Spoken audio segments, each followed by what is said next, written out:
तो मूवी शुरू होती है अंटार्कटिका को दिखाते हुए, जहाँ पर बहुत ज्यादा बर्फ पड़ी हुई थी। 3 साइंटिस्ट का ग्रुप वहाँ पर रिसर्च के लिए आया था। उनके पास कोई ट्रांसमीटर था जिससे वो किसी चीज के सिग्नल्स रीड कर रहे थे। अचानक से वो लोग देखते हैं कि सिग्नल्स बढ़ने लगे हैं। वो लोग काफी हैरान हो रहे होते हैं कि तभी वहाँ से बर्फ नीचे गिरने लगती है और उस जगह में एक स्पेस बन जाती है, जिसकी वजह से उनकी गाड़ी भी उसके अंदर चली जाती है।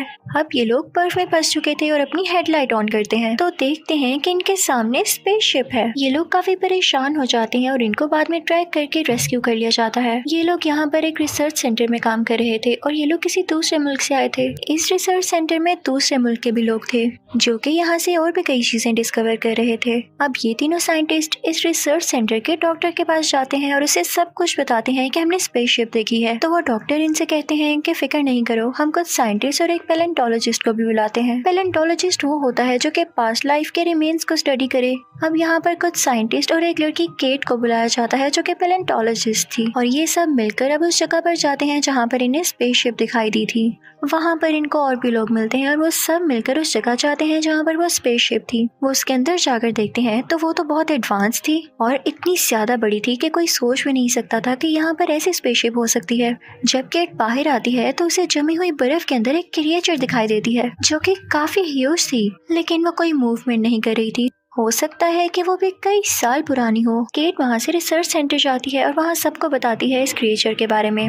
वो कहती है कि बर्फ में जिस जगह ये क्रिएचर है, हमें उस क्रिएचर को बर्फ के साथ ही अपने साथ लाना होगा और उसे यहाँ लाकर हम उस पर रिसर्च करेंगे। क्योंकि वो पैलेंटोलॉजिस्ट थी तो वो पता लगा सकती थी कि कितने साल पुरानी है और ये कैसी क्रिएचर है। अब अगले दिन कई ज्यादा लोग उस क्रिएचर को अपने साथ लेने आते हैं और फाइनली उसे बर्फ के साथ ही रिसर्च सेंटर में लेकर आया जाता है। वो वाकई में काफी ज्यादा ह्यूज थी। अब केट उसे देखने लगती है तो उस रिसर्च सेंटर के डॉक्टर कहते हैं कि मुझे इसका एक पार्ट चाहिए या मुझे इसका एक टिश्यू सेल दे दो, मैं इस पर खुद से भी रिसर्च करना चाहूंगा। तो केट कहती है कि नहीं, ये रिस्की हो सकता है अभी, क्योंकि ये क्रिएचर इस दुनिया की बिल्कुल नहीं है। कोई सी क्रिएचर भी नहीं है और कोई दूसरी क्रिएचर भी नहीं। ये किसी दूसरी दुनिया से आई है और हम बिल्कुल नहीं जानते कि हमारे लिए हार्मफुल है या नहीं। तो पहले मुझे इस पर कुछ एक्सपेरिमेंट्स तो करने दें। तो वो डॉक्टर केट से बहुत बुरी तरह से बात करता है कि रिसर्च सेंटर मेरा है या तुम्हारा, तुम इस तरह क्यों कर रही हो। तो केट को ये बात काफी अजीब लगती है और वो कहती है कि वेल, अब मैं क्या कह सकती हूँ, ठीक है। लेकिन वो जानती थी कि ऐसा करने से कोई ना कोई नुकसान जरूर हो सकता है।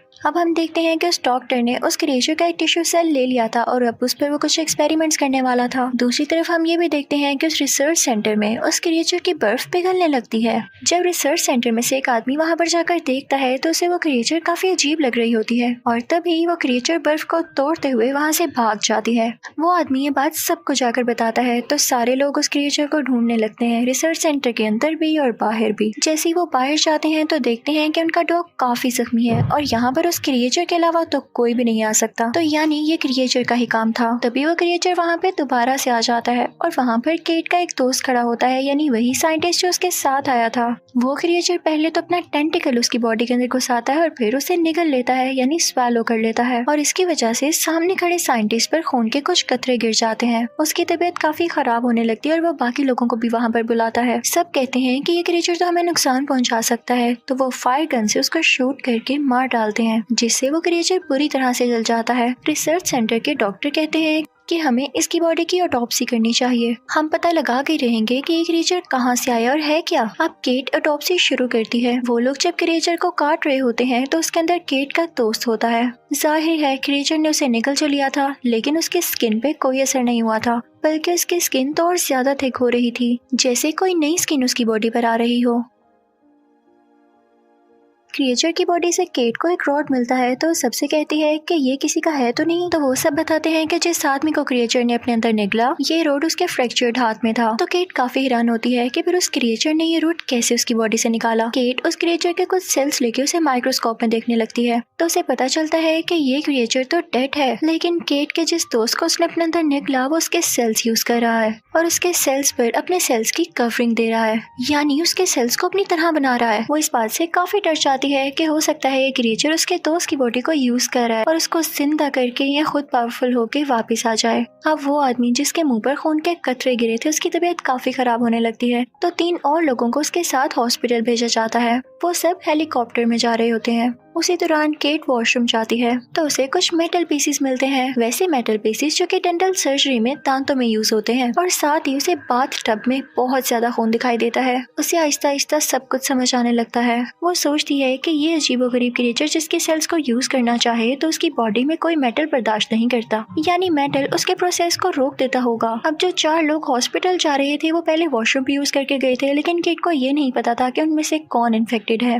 वो समझ चुकी थी कि उनमें से कोई एक भी इन्फेक्टेड हुआ तो बाकी 3 को मार डालेगा, तो वो जाकर उस हेलीकॉप्टर को रोकने लगती है। लेकिन उसी दौरान ही उसमें से एक आदमी में म्यूटेशन होने लगती है। उसकी बॉडी दरमियान से कटने लगती है और कोई अजीबोगरीब क्रिएचर उसकी बॉडी से बाहर आ जाती है और जो उसके साथ बीमार साइंटिस्ट था उस पर अटैक करने लगती है। नीचे से केट भी उस हेलीकॉप्टर को रोक रही थी, लेकिन तब तक वो हेलीकॉप्टर क्रैश हो चुका था। जाहिर है अंदर बैठे सब लोग डर रहे होंगे और कोई हेलीकॉप्टर चला नहीं पा रहा होगा। अब केट और बाकी सब लोग काफी सैड हो जाते हैं। अब केट काफी दुखी होकर दोबारा वॉशरूम की तरफ जाती है तो देखती है वहाँ पर जो खून बिखरा हुआ था अब वहाँ पर कुछ भी नहीं है, यानी इन लोगों में से और भी कोई इन्फेक्टेड था जो कि इस बात को छुपाना चाह रहा था।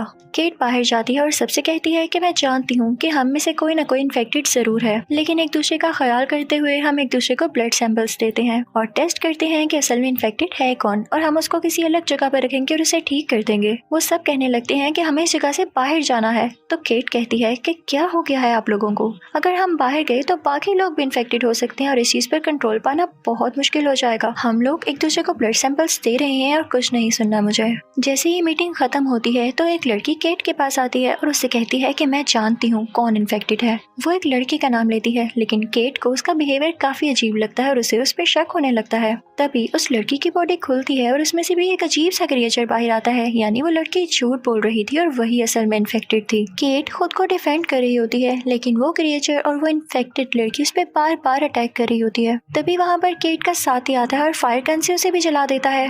केट वहाँ से बाहर आती है और सबसे कहती है कि हमें ब्लड सैंपल्स दोबारा लेने होंगे। मुझे पता तो चल गया है कि वो इन्फेक्टेड लड़की कौन थी, लेकिन वो इन्फेक्शन कहीं हम में भी कहीं ना आ गया हो। अब उसी रात वहाँ पर 2 साइंटिस्ट आते हैं जो कि हेलीकॉप्टर क्रैश में ये लग रहा था कि मारे गए हैं, लेकिन वो दोनों बेचारे किसी तरह से सरवाइव कर गए थे। उन्हें अलग जगह पर रखा जाता है कि कहीं वो भी ना इन्फेक्टेड हो। और इसी दौरान हम ये देखते हैं कि जहाँ पर ब्लड सैंपल्स रखे गए थे वो जगह जल जाती है, यानी ये उसी इंसान ने किया होगा जो कि इन्फेक्टेड होगा और ये नहीं चाहता होगा कि उसके रिजल्ट सामने आए। केट कहती है कि उसने गलत किया, मेरे पास और भी तरीका है पता लगाने का कि कौन इन्फेक्टेड है। वो टॉर्च लेके सबके मुंह चेक करने लगती है कि उनके दांतों में मेटल फिलिंग है कि नहीं, यानी जो इन्फेक्टेड नहीं होगा उसकी बॉडी में मेटल कहीं ना कहीं होगा। अब केट सबको चेक करने लगती है, लेकिन उनमें से 4 लोग ऐसे होते हैं जिनके दांतों में या बॉडी में कहीं पे भी मेटल नहीं था। अब जो कोई इन्फेक्टेड था वो इन 4 में से ही था, क्योंकि क्रिएचर अपनी म्यूटेशन में किसी भी मेटल को एक्सेप्ट नहीं करता। अब केट कहती है कि उन 2 सर्वाइवर्स को भी यहाँ पर लाओ ताकि मैं उनकी डेंटल फिलिंग भी चेक कर लूं। उन सर्वाइवर्स में से एक का नाम सैम था। जब वो लोग उन सर्वाइवर्स को वहाँ से लेने के लिए जाते हैं तो वो लोग वहाँ पर नहीं होते, वो वहाँ से भाग चुके थे, यानी उन दोनों में से कोई ना कोई इन्फेक्टेड जरूर था। लेकिन तभी उधर एक साइंटिस्ट उन दोनों को देख लेता है।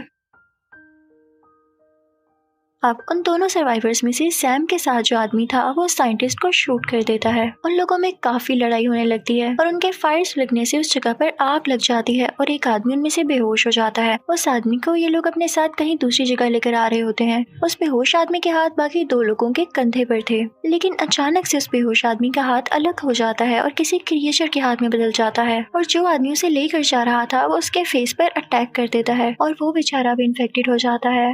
यानी इन लोगों में से कोई एक इन्फेक्टेड नहीं था, बल्कि कई लोग इन्फेक्टेड थे जिनका इन लोगों को पता भी नहीं था। अब उस बेहोश आदमी की पूरी बॉडी ही क्रिएचर में बदल जाती है, उसके कई टेंटिकल्स निकल आते हैं और वो क्रिएचर उन 2 सर्वाइवर्स में से एक सर्वाइवर को जो कि सैम का साथी होता है उसको मार देती है और फिर वो बढ़ती है केट के साथी की तरफ और उसकी बॉडी को अपनी बॉडी के साथ मिला लेती है। केट काफी डर जाती है और वही फायर गन लाती है और उस क्रिएचर को चलाने की कोशिश करती है, लेकिन वो क्रिएचर काफी फास्ट हो चुका था और वहाँ से फौरन से भाग जाता है। फिर केट वापस आती है और जो इन्फेक्टेड लोग थे उनको जला देती है, यानी जिन पर क्रिएचर ने अटैक कर दिया था। इस रिसर्च सेंटर का डॉक्टर काफी डर जाता है और वो एक जगह पर छुप जाता है, लेकिन वो क्रिएचर उसे ढूंढ लेती है और उस पर अटैक करके उसे भी मार डालती है। अब सिर्फ 2 लोग बाकी बचे थे, एक केट और एक सैम जो कि सर्वाइवर था।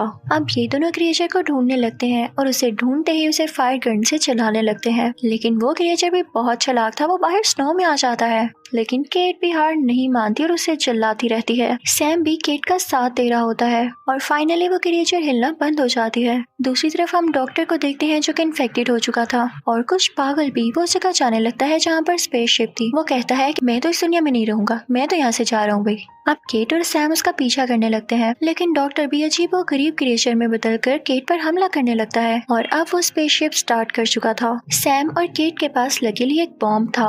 वो प्लान करती है कि हम इस स्पेसशिप को और इस डॉक्टर को उड़ा देंगे, लेकिन वो बॉम्ब उनके हाथ से गिर जाता है और जैसे ही केट उस बॉम्ब को पकड़ने भरती है तो वो क्रिएचर पीछे से आ जाता है और वो केट को पकड़ कर उसे मारने ही वाला होता है कि तभी केट वो बॉम्ब पकड़ लेती है और उसे एक्टिव करके यानी खोल के उस क्रिएचर के मुंह में फेंक देती है। फाइनली ये क्रिएचर मारा जाता है, इसकी बॉडी ब्लास्ट हो जाती है और साथ ही साथ स्पेसशिप भी डिस्ट्रॉय हो जाती है। केट बॉम्ब फेंकते ही वहाँ से भागने लगी थी और साथ सैम भी, दोनों वहाँ से बाहर निकल आते हैं। अब वो दोनों अपनी गाड़ी में बैठ के वहाँ से निकलने वाले थे, लेकिन तभी सैम काफी घबराए हुए अंदाज में कहता है, यानी डरा डरा कहता है कि फायर करना गाड़ी के पीछे ही रख दो क्योंकि अब तो हमें इसकी जरूरत नहीं है ना। केट को उस पर शक होने लगता है और उसका फेस पूरी अच्छी तरह से देखती है। वो कहती है कि सैम, तुमने ये जो इयररिंग पहन रखा था ये तो पहले तुमने किसी और कान में पहना हुआ था। तो सैम कहता है, अरे नहीं, ये देखो मेरे इस कान में है ये। तो केट कहती है कि नहीं, पहले ये तुम्हारे दूसरे कान में था, यानी ये क्लिप वाला इयररिंग है और तुम जब चाहो इसे अपने साथ लगा सकते हो और चेंज कर सकते हो। यानी सैम ने वो मेटल इयररिंग अपने पास इसलिए रखा था ताकि केट को शक न हो, असल में उसकी बॉडी में कोई मेटल था ही नहीं और सैम भी इन्फेक्टेड था, शुरू से ही इन्फेक्टेड था। लेकिन इसने ये बात केट से छुपाई कि कहीं ये भी मारा ना जाए और अगर अब ये दोनों गाड़ी में साथ चले जाते तो ये लोग वहाँ के लोगों को भी इन्फेक्टेड कर देते। इसलिए केट दिल पे पत्थर रखकर उसे फायर गन से आग लगा देती है। सैम जल रहा होता है लेकिन उसकी बॉडी से उसी क्रिएचर के चीखने की आवाजें आ रही होती हैं, यानी कंफर्म वो इन्फेक्टेड था। केट दूसरी गाड़ी पकड़ती है और वहाँ से चली जाती है। यहाँ सिर्फ यही एक सर्वाइवर बची थी जो कि इन्फेक्टेड नहीं थी क्योंकि वो बहुत ज्यादा वाइज और चालाक थी। मूवी के आखिरी सीन में हम देखते हैं कि वहाँ पर कोई हेलीकॉप्टर आता है चेक करने के लिए कि वहाँ कोई और सर्वाइवर तो नहीं। तो तभी हम देखते हैं कि जो आदमी हमें लग रहा था कि मर चुका है वो अभी भी जिंदा था, वो भी सर्वाइव कर चुका था और यहाँ इसलिए छुपा हुआ था कि कहीं वो क्रिएचर बाहर ही ना घूम रहा हो। जब उसे बाहर से आवाज आती है तो अपनी गन लेकर बाहर जाता है और हेलीकॉप्टर के दोनों पायलट्स की तरफ पॉइंट कर लेता है। वो उनसे कहता है कि अपने मुंह खोलो और मुझे दिखाओ कि कहीं मेटल है तुम्हारे पास, यानी वो ये चेक कर रहा था कि कहीं ये लोग इन्फेक्टेड तो नहीं। कि तभी हम देखते हैं कि वो डॉग जो जख्मी हो चुका था और मर चुका था वो फौरन से उठकर भागने लगता है, यानी वो भी इन्फेक्टेड था और क्रिएचर ने उसे अपने साथ मिला लिया था, यानी वो डॉग अब इन्फेक्टेड था और एक क्रिएचर में बदल गया था। वहाँ बचा सर्वाइवर उस डॉग को शूट कर देता है और फाइनली अब यहाँ पर कोई इन्फेक्टेड इंसान या कोई एनिमल नहीं था। इसी के साथ ये मूवी यहीं एंड हो जाती है। Thank you for watching.